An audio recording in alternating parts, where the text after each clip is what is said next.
Hi, Felix. Yeah, it's Alex.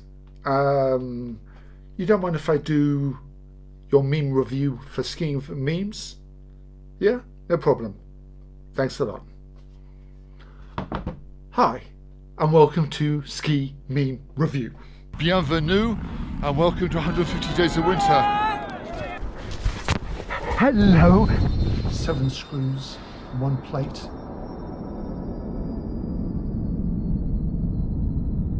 So if you're asking yourself, why is this gentleman qualified to review such epic ski memes? First of all, I've done about 25 ski seasons, and so I've probably seen more skiing stuff than most people have had hot dinners. And secondly, no one else has done it, and I believe on the internet I call dibs. If of course you enjoy this content and you would like to support the channel, we are getting very close to being monetized, so it'd be much appreciated if you click that subscribe button down there. And without further ado, let's get on with the memes. Okay, ski powder in slalom gear, they said. It will be fun, they said. So I help out a lot in a ski shop every now and then, and you can guarantee that there are people who have booked powder skis only to want to change them after the first day if there hasn't been any like major new snow, or likewise they booked slalom skis.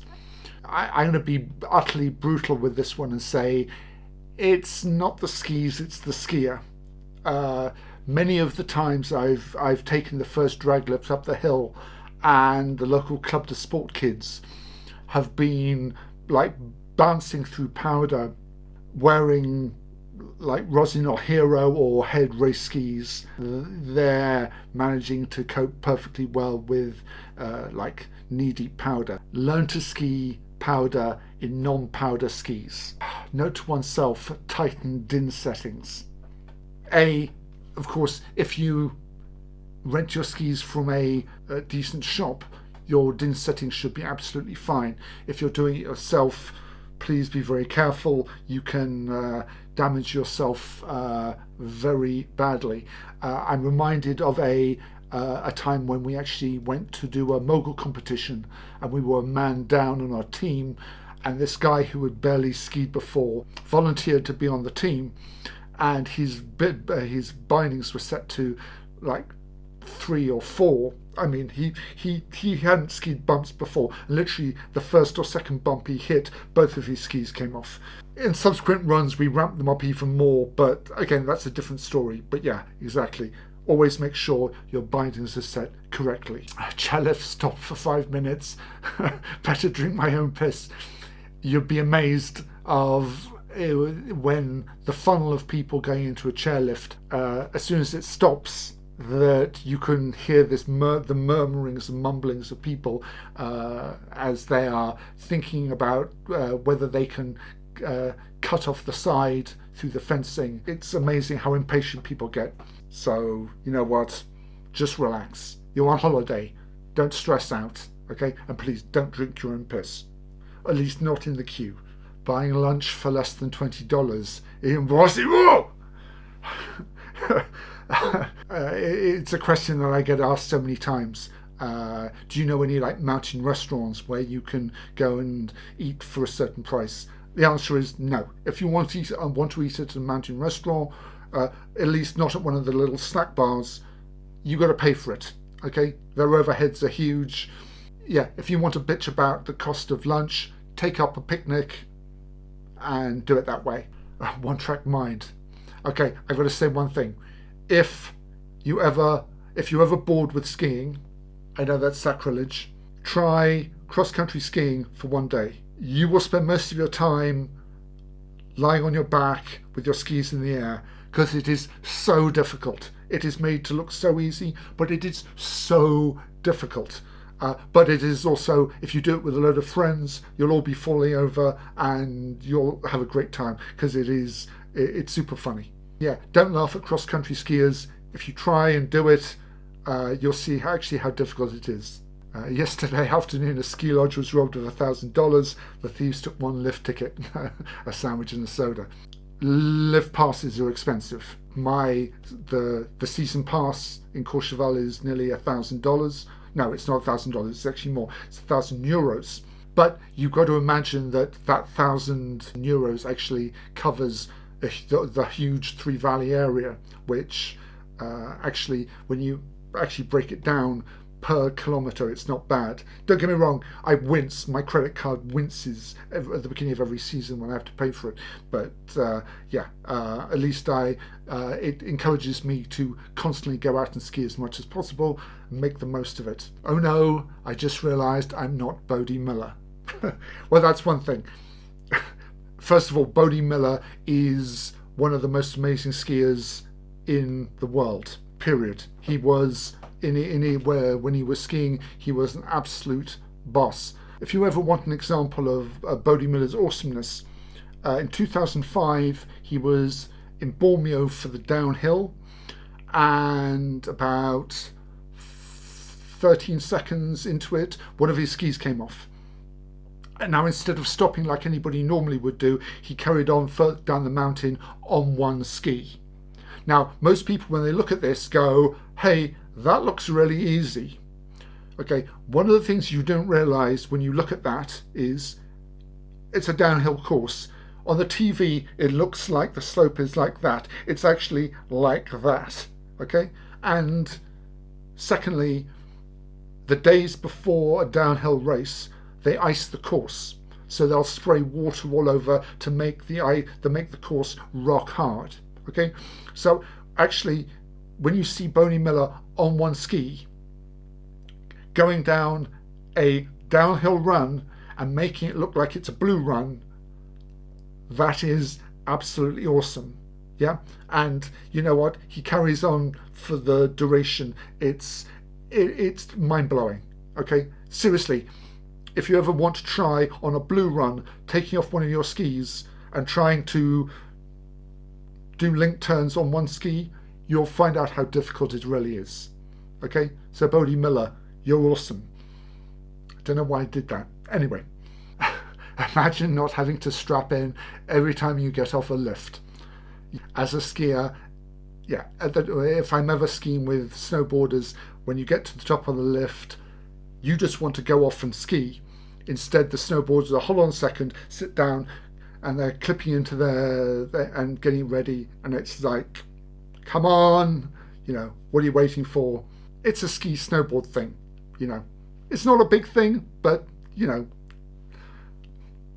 it's a nice point to make. It used to be the Alps and the après-ski, now it's the garden centre and a nice cuppa. When anybody ever did a winter season, and when they finished, and they eventually went and got a proper job, like working in a call centre or telemarketing or something like that, the one thing that they would regret is watching like pictures and stuff that were posted by people who are currently on the mountain, and I completely appreciate it.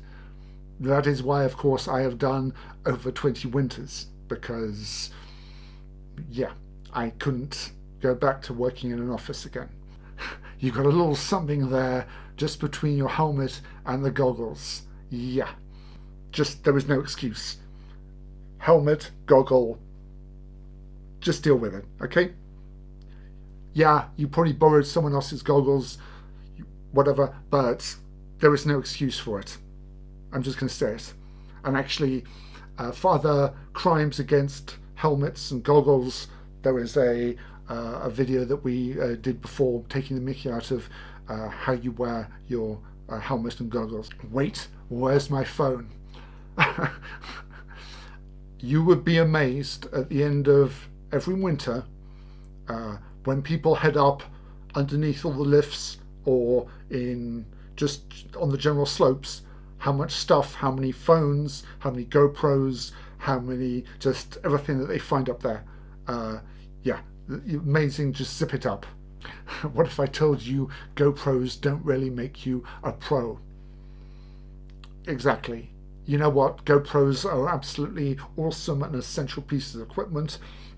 I have several, if you've seen my videos, and I don't know what I would do without them, because they enable me to create stuff that I wouldn't be able to do otherwise. But of course, as well, if you look at in a lift queue, literally every other person has got one attached to their helmet, and most of the footage they record is mind-numbingly boring. No offense, but yeah, unless you are doing something interesting, skiing down a blue run only has so much value, if you like. But you know what? At least with a GoPro, you know you're getting decent quality. There are other brands available. How I thought I would look in my past picture versus how I turned out. If you are, this is rather an old meme, well, at least it is in Europe, because most lift passes are now electronic, so they no longer have a photo on the lift pass, which I really regret. However, here are some examples of previous lift passes that I had, and the rule is, of course, you should never have a serious photo on your lift pass. Always go for a silly photo. You will at least get a giggle from the lifty when they see it. Not sure if that's meant to be Eric Trump. But anyway, you should never have a lift pass that looks like Eric Trump. I'm going to say that, but I don't think it is. Maybe it is, I don't know. Thanks for visiting. If I can, anytime.